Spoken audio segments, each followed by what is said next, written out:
Monsieur Buffet, vous êtes sénateur du Rhône et maire de la ville d'Oulin. Merci d'avoir accepté notre invitation au lycée Orsel pour débattre avec nos élèves de certains sujets de leur programme scolaire. Pour le site du lycée, je voudrais vous poser 2 questions. Première question, vous êtes habitué à venir débattre de thèmes divers avec nos élèves. L'année dernière, vous êtes intervenu pour parler des institutions de la République et répondre aux questions posées par nos élèves de Terminal Bac Pro Commerce. Aujourd'hui, à l'occasion de la commémoration de la guerre 14-18, vous avez parlé de cette grande guerre à nos élèves qui vous ont posé beaucoup de questions. Que pensez-vous, monsieur le sénateur, de cette démarche qui consiste à impliquer les élus auprès de nos élèves? Écoutez, moi je suis ravi de pouvoir venir parler avec eux. Je pense que c'est important sans doute pour eux, c'est très important aussi pour moi, puisque le rôle d'élu, de maire, de parlementaire, c'est d'aller expliquer les choses, d'aller écouter, et donc c'est toujours une occasion extraordinaire. Donc le travail qui est fait ici au lycée est évidemment un lycée important de la ville d'abord, qui va devenir de plus en plus important aussi pour l'agglomération avec l'arrivée du métro à ses portes. Et puis pour les élèves qui le reçoivent, eh ben c'est très positif évidemment, et je pense que c'est une forme d'ouverture aussi du lycée à ce qu'est leur vie et à la vie à laquelle ils vont participer bientôt, auquel ils participent déjà, et pour certains qui vont devenir majeurs vont devoir prendre en main leur vie de citoyen. Donc c'est notre rôle de venir expliquer comment les choses se passent, et c'est très bien. Deuxième question, la ville d'Oulin, dont vous êtes également maire, peut-elle contribuer à la réalisation de projets de voyage pédagogique de notre lycée? Merci.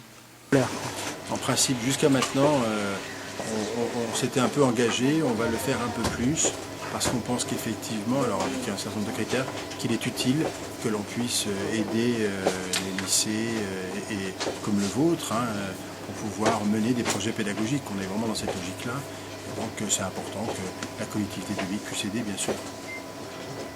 Monsieur le sénateur, merci beaucoup. Merci à vous. Bonjour. Je suis aussi sénateur du Rhône, donc parlementaire. Je vous avais demandé de venir ce matin pour évoquer avec vous la première guerre mondiale, puisque nous en fêterons effectivement, commémorons plutôt cette année le centenaire. Je suis naturellement prêt à répondre à vos questions, j'essaierai d'être le plus précis possible, sachant que je ne suis pas non plus historien.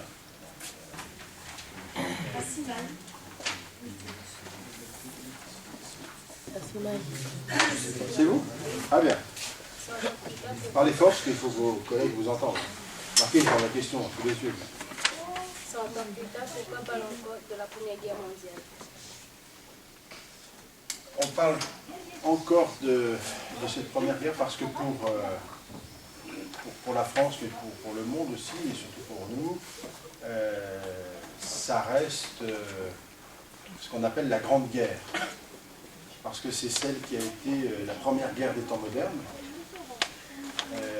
et qui a fait que beaucoup de jeunes Français de France métropolitaine, mais également d'outre-mer, puisqu'à l'époque il y avait un empire français, ont trouvé la mort dans un conflit meurtrier, très dur, des conflits de tranchées, on en parlera peut-être après, des systèmes de guerre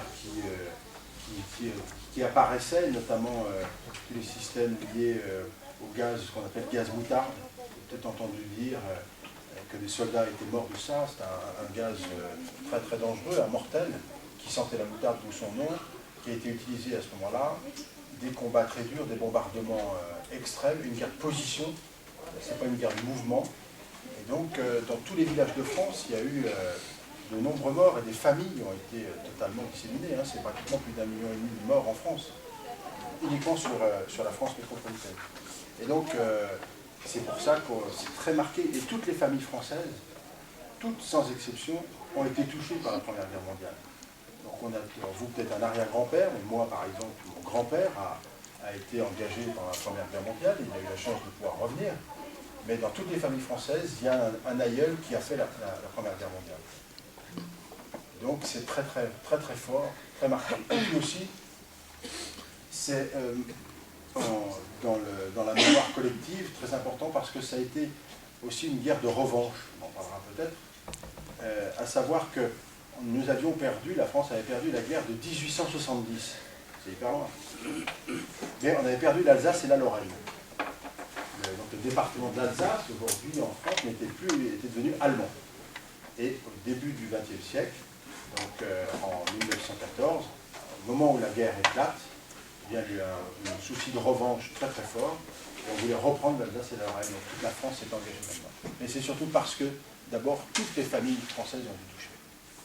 Il y a un exemple, je pense que vous avez vu les uns ou les autres de temps en temps, vous ne regardez peut-être pas, on ne sait rien, un monument aux morts dans un petit village.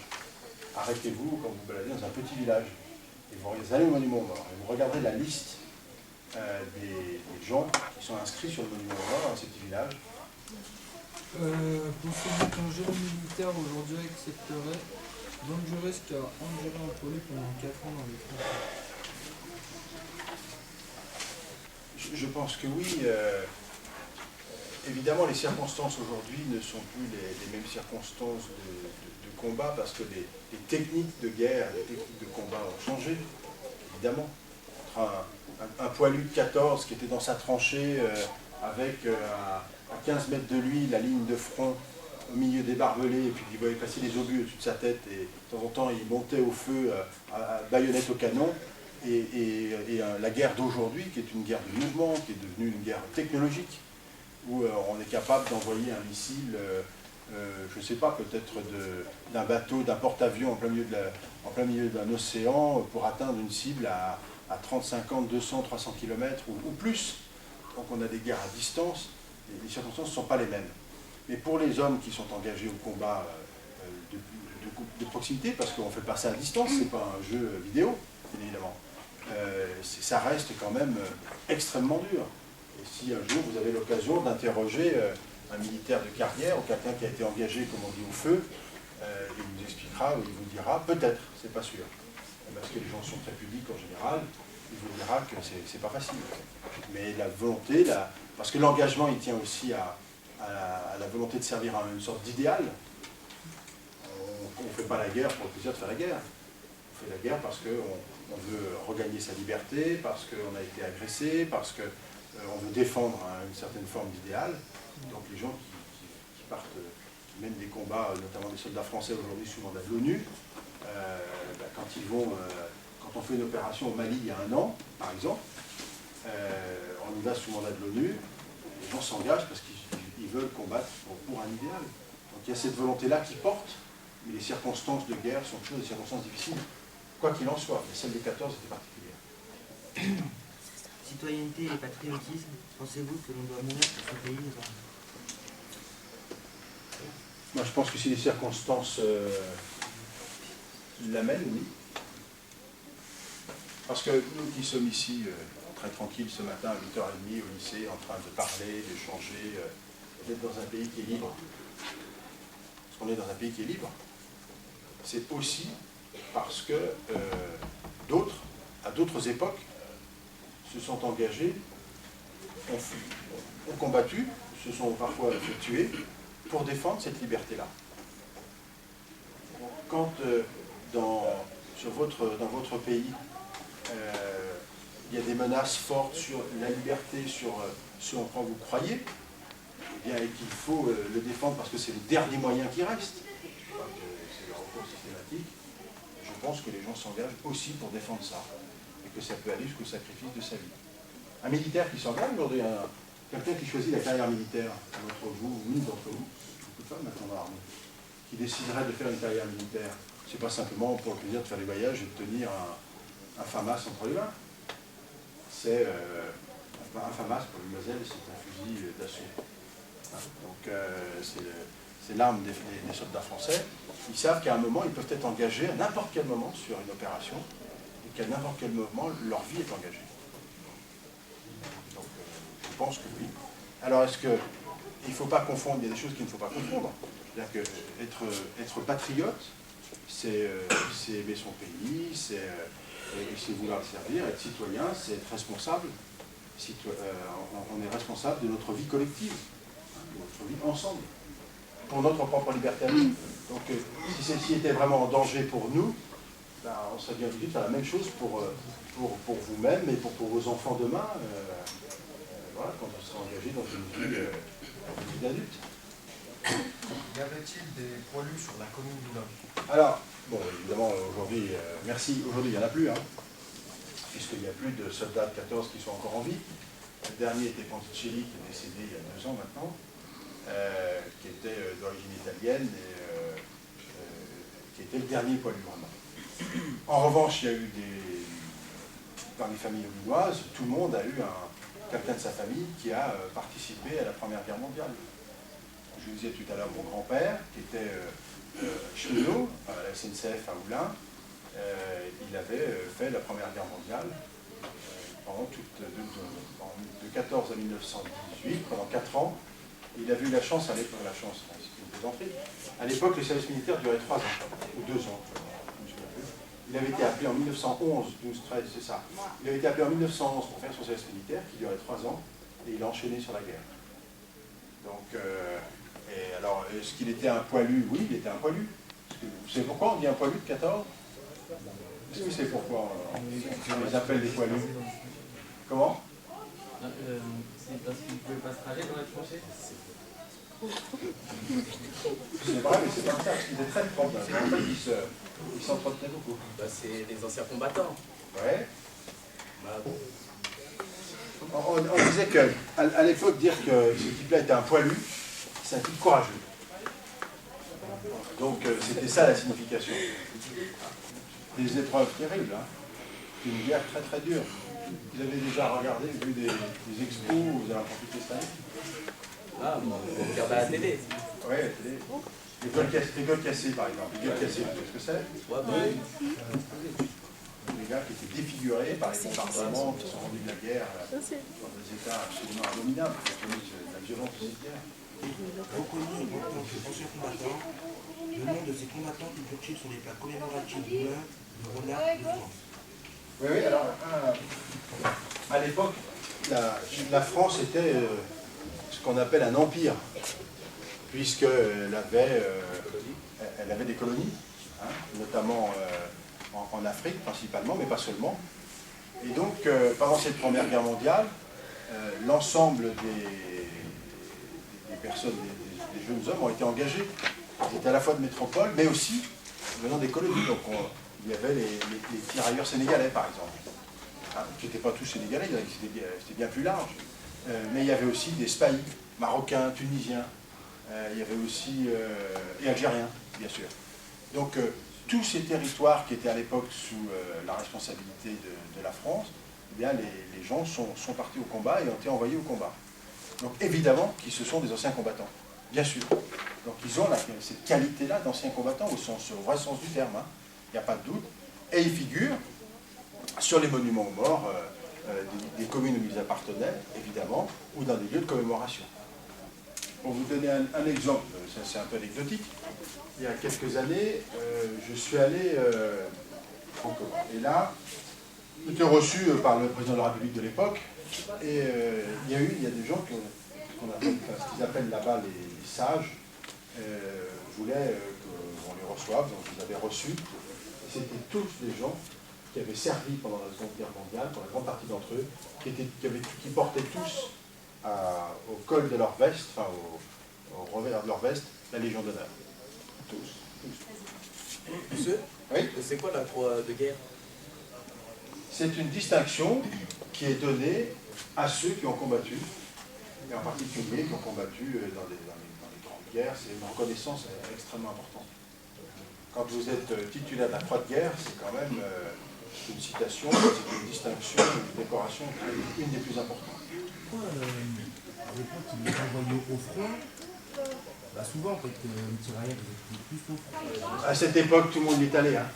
Il y avait, je vais donner le chiffre exact, je ne vais pas vous dire de bêtises, donc je vais le retrouver. Pendant la Première Guerre mondiale, il y a eu 60 millions de soldats qui ont pris part à la guerre.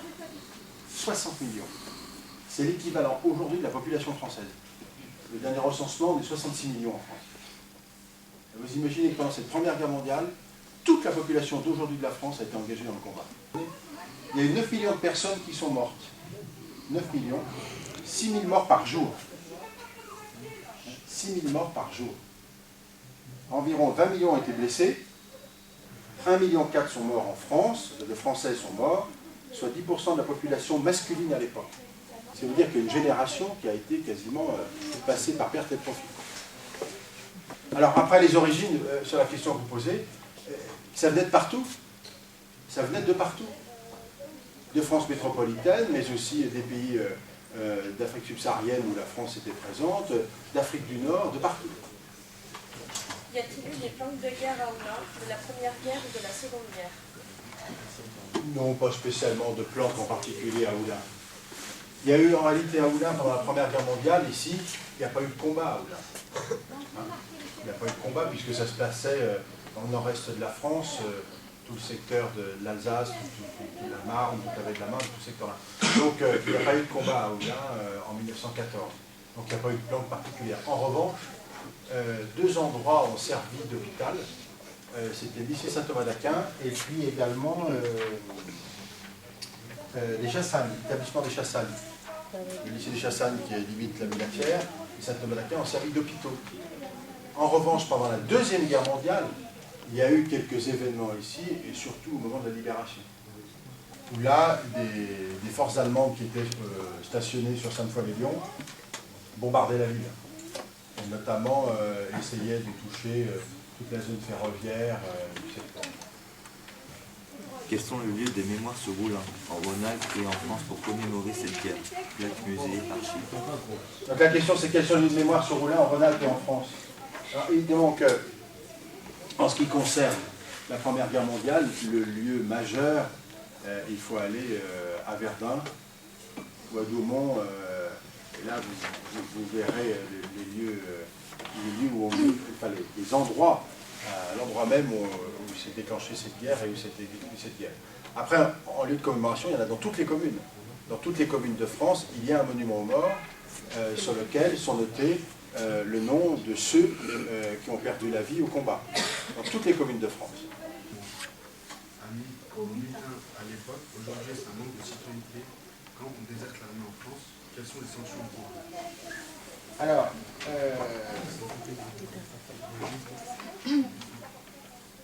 la guerre cette Première Guerre mondiale n'était pas une guerre de mouvement. On ne se déplaçait pas. Les choix qu'avaient fait à l'époque les généraux, c'était d'enterrer dans des tranchées et tenir des positions. Une des stratégies, notamment du général Nivelle, je ne vais pas rentrer en détail. Et donc, les conditions de vie étaient extrêmement dures. Extrêmement dures. Et quand les gens montaient au front pendant 8, 10, 15 jours, c'était terrible. Cela dit, ça ne bougeait pas. Et pourtant, certains généraux de l'époque ont engagé massivement, et ça a été le cas en 1917, massivement des hommes dans des combats, et il y a eu des pertes considérables. On parle beaucoup on utilise le mot de boucherie, hein, bien sûr. Et une partie des soldats, un certain nombre, ont dit c'est pas possible, on ne peut pas continuer comme ça. On arrête. Et on dit, moi je ne continue pas le combat. Donc on les a considérés comme des mutins. Un certain nombre d'entre eux ont dit un chiffre précis, assez précis là-dessus. Il y a 68 divisions sur les 110 qui étaient engagées, qui composaient l'armée française, qui ont été des mutins. Environ 3500 condamnations ont été prononcées par les conseils de guerre, avec des peines plus ou moins lourdes. Il y a eu 1381 condamnations à des travaux forcés, des longues peines de prison, et 554 condamnations à mort, et seulement 49 ont été effectives. Mademoiselle. Pourriez-vous rappeler ce que représente le 11 novembre aujourd'hui et comment la commune d'Oulin célèbre cet événement? Alors, le 11 novembre, c'est d'abord la commémoration de cette Première Guerre mondiale. C'est depuis quelques années devenu une date un peu symbolique au cours de laquelle on commémore un peu tous les conflits dans lesquels la France s'est engagée et toutes les victimes civiles et militaires, les victimes de guerre, civiles et militaires, de tous les grands conflits. Quand on dit de tous les grands conflits, c'est singulièrement Première, Seconde Guerre mondiale, les derniers événements les événements d'Algérie, bien sûr, enfin la guerre d'Algérie, puisqu'on l'appelle guerre maintenant, hein, depuis quelques années, et puis d'autres conflits comme l'Indochine, où là on avait que des professionnels qui étaient engagés à l'époque, et qui avaient fait moins de bruit malgré la violence. Hein. Donc c'est ça le 11 novembre. Ça n'est pas la date unique de commémoration en France, parce que beaucoup de gens disent qu'il y a trop de dates de commémoration, donc il n'en faudrait qu'une seule. Certains ont dit la plus symbolique, c'est celle du 11 novembre. Je ne sais pas si ça viendra un jour, mais en tous les cas, à l'occasion du 11 novembre, on commémore la Première Guerre mondiale et les autres conflits. Quel rôle les femmes ont-elles eu pendant la Première Guerre mondiale? Ah, elles ont eu un rôle majeur. D'abord, il y avait celles qui étaient de compétences médicales qui partaient au front pour aider les médecins à soigner les soldats blessés, bien sûr. Et après, elles ont été toute la main-d'œuvre qu'il n'y avait plus dans les usines ou dans les campagnes, parce que tous les hommes étaient partis à la guerre, et elles ont notamment beaucoup participé aux usines d'armement, la fabrication des bombes, et tout ça. Donc j'ai les chiffres, là, c'est assez impressionnant. D'ailleurs, en fait, elles ont fabriqué, en 4 ans de guerre, les femmes ont fabriqué 300 millions d'obus et 6 milliards de cartouches. Donc elles étaient principalement dans les fabriques d'armement. Elles ont constitué toute la main-d'œuvre qui a permis ensuite, évidemment, de continuer les combats. Ça a été leur rôle principal, ainsi que les rôles de tâches administratives, évidemment. Elles ont conduit pas mal de véhicules de transport, elles ont été complètement engagées, et puis elles ont surtout assumé tous les travaux agricoles dans les fermes. Parce qu'il ne faut pas oublier qu'au début du XXe siècle, à cette période, la France est un pays principalement rural. Donc c'est un pays d'agriculteurs. Donc c'est elles ensuite qui ont continué de faire fonctionner les fermes. Quand on considère tous les conflits existants aujourd'hui et les guerres dans certains pays du monde, pensez-vous que nous risquons d'une troisième guerre mondiale? Quelles en seraient les conséquences, d'après vous? Quand les soldats de 14 sont partis à la guerre, ils sont partis en disant c'est la dernière des dernières, c'est la der des der. Et on a bien vu qu'après 18 terminé, en 39-45 est arrivé très très vite, et il n'y a jamais aucune certitude sur le fait que on ne peut pas dire qu'il n'y aura plus jamais une guerre mondiale. On ne peut pas le dire. Celui qui l'affirmerait de manière très péremptoire, c'est une erreur. Bon, il ne faut pas dire une faute. En revanche, on sait que les organisations internationales, notamment l'ONU, se sont structurées. Pour revenir peut-être aujourd'hui qu'on sait pas autre chose, après la Première Guerre mondiale, on s'est engagé là-dedans, on a dit c'est pas possible, il faut trouver une solution pour organiser les relations entre les pays. On a créé la SDN, ça s'appelle la Société des Nations. C'est l'ancêtre de l'ONU en réalité. Ça a plus ou moins bien fonctionné, puisque en 1939, ça a été, la Seconde Guerre mondiale est engagée. Mais après, il y a eu l'ONU, et aujourd'hui, dans le monde, l'ONU, globalement, regroupe 178 pays, ou 177, je ne sais plus exactement, et on essaye de tenir à peu près les choses. Donc ça fonctionne pas mal. Donc, on n'est pas trop... L'Europe, par exemple, n'a pas connu de conflit depuis la Seconde Guerre mondiale. Mais c'est pas si lointain que ça non plus, 1945. L'Europe n'a pas connu de conflit au sens mondial du terme. Donc on peut penser que les choses sont à peu près structurées et organisées pour pas qu'on arrive à ce type de situation. Les technologies innovantes pendant cette guerre? Pendant la Première Guerre mondiale, c'est principalement alors un peu de mécanique. Un peu de mécanique, c'est-à-dire qu'on commence à voir arriver les premiers blindés, mais enfin c'est des petits trucs, hein, à chenille, pas génial. Oui, le train, bien sûr, mais c'est le gaz en particulier. Le gaz, c'est la première guerre chimique. C'est vraiment cette guerre qui met en avant ce que peut être une guerre chimique. Le gaz glutate, on disait tout à l'heure. C'est principalement ça. Il y a eu une expérience, enfin sur la fin du conflit, avec un canon porté par les Allemands, un truc assez énorme, qui s'appelait... on a appelé dans l'histoire la grosse Bertha, un canon de 220 qui projetait des choses très très loin, qui était assez terrifiant. On était encore sur du combat à pied, et c'est principalement le gaz moutarde qui a été la principale, entre guillemets, mauvaise innovation. C'est comment vous communiquiez à l'époque en fait? Il y avait des radios, avec effectivement des dynamos, pardon. Il y avait des radios, et puis il y avait des messagers. les hommes portaient les messages, passaient à travers les lignes et emmenaient les messages. C'était en fait très, très rudimentaire. En fait, à l'époque, ils avaient le service militaire, Ouais. ils étaient prêts à préparer s'il y avait une guerre, et nous aujourd'hui, on a juste pas de l'appel, donc si on sait la guerre mondiale, on sera pas prêt. Vaste question. En réalité, c'est le président Jacques Chirac qui, dans les années 86-87, a supprimé ce qu'on appelle la conscription, c'est-à-dire le service militaire pour tout le monde, pour les garçons. Parce qu'il y avait un problème incontestablement économique, c'était très lourd, et parce que s'il y avait un problème stratégique, puisque les évolutions technologiques entre la guerre de 14 et la guerre d'aujourd'hui, qui se fait à distance, ou par exemple ici en France, on est capable de...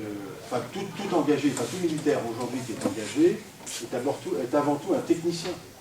C'est un informaticien, c'est un mécanicien, c'est un statisticien, c'est un électricien, c'est un type qui professionnellement a un métier. Il n'a pas seulement le métier du combattant, mais il sait utiliser un ordinateur, il sait... bon voilà. Donc il faut être de plus en plus qualifié. Je vous invite à regarder, il y a plusieurs... Pour finir, la sur la guerre 14, évidemment, il y a plein de commémorations qui vont s'engager là cette année. Donc il faut suivre ça de près, mais j'imagine bien qu'avec vos professeurs, vous allez le faire. Mais prenez le temps de le faire et prenez le temps de rencontrer les anciens combattants. Il y en a encore de la Seconde Guerre mondiale, ils connaissent ça par cœur. C'est passionnant de les écouter.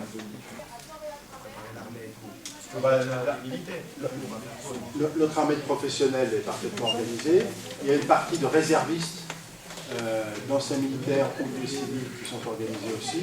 Dans les communes, par exemple, au conseil municipal, il y a un délégué défense.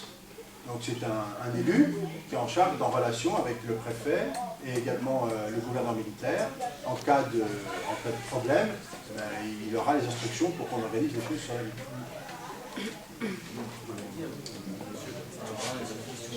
Alors moi je vous parlais d'un voyage qui est organisé par le lycée. Ouais. Et je veux savoir si vous, en tant que maire du Moulin, vous apporteriez votre soutien. Ça dépend si vous allez à Papette ou si vous allez ailleurs. Financier. En Angleterre. En Angleterre, monsieur. C'est vous qui partez? Oui, la classe de maître du lycée. Vous partez quand? On part en avril, monsieur. Qu'est-ce qu'on aide là? On a une délibération conseil municipal où on va aider... Ah oui, non, c'est un Bracelet. Est-ce que vous avez fait une demande d'abord? Oui, le dossier passe en commission. D'accord. Mais en commission ici ou chez moi? À la mairie? Ils ne m'ont pas dit. Bon, en principe, on va aider. En principe, on aide. C'est très nouveau parce qu'avant, on ne le faisait pas. Un peu. Mais on a décidé de changer un peu d'orientation pour aider justement à des voyages de cette nature. Un intérêt culturel certes, mais c'est un intérêt pédagogique.